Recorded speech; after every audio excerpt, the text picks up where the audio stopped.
Sail prosiect ail-ddatblygu Ysbyty Glan Clwyd ydy defnyddio'r gwaith tynnu asbestos fel cyfle i ddatblygu'r safle a chreu ysbyty sy'n addas ar gyfer yr 11 ganrif ar hugain. Mae ein staff ni'n rhan allweddol o'r broses hon.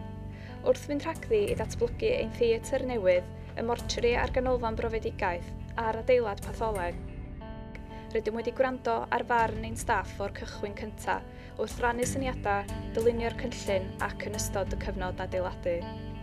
Cychwynnodd y gwaith ar y cwadrant achosion brys ym mis Tachwedd 2012 yn dilyn y broses ddylunio.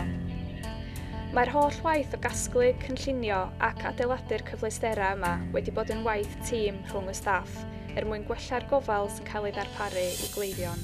Yn y cwadrant achosion brys, mae yna adran achosion brys newydd yn ogystal ag adran gwasanaeth meddygon teulu y tu allan i oria, ystafell Belyd yr Ecs, uned penderfyniadau clinigol, uned meddygaeth llym ac uned asesu llawfeddygol. Mi fydd y cyhoedd yn gweld newid mawr yn yr adran achosion brys, gan ei fod yn awr yn gyfleuster modern dros ben. Mae yna 4 ystafell brys bennu newydd, rhan bidiatreg newydd, rhan benodol ar gyfer salwch ac anafiadau mawr a mân, a rhan adfywio fwy, gyda mynedfa ar wahân ar gyfer ambulansys. Bwriad hyn oll ydy gwella urddas cleifion.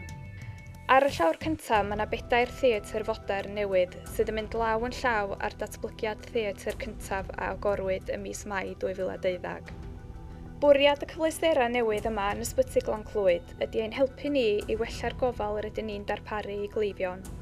Ond rydym hefyd yn bwysleisio mae adran ar gyfer achosion brys yn unig yw'r adran benodol hon. Mae'n bwysig parhau i ddewis yn doedd i gael y driniaeth orau bosib ar gyfer unrhyw salwch neu anaf.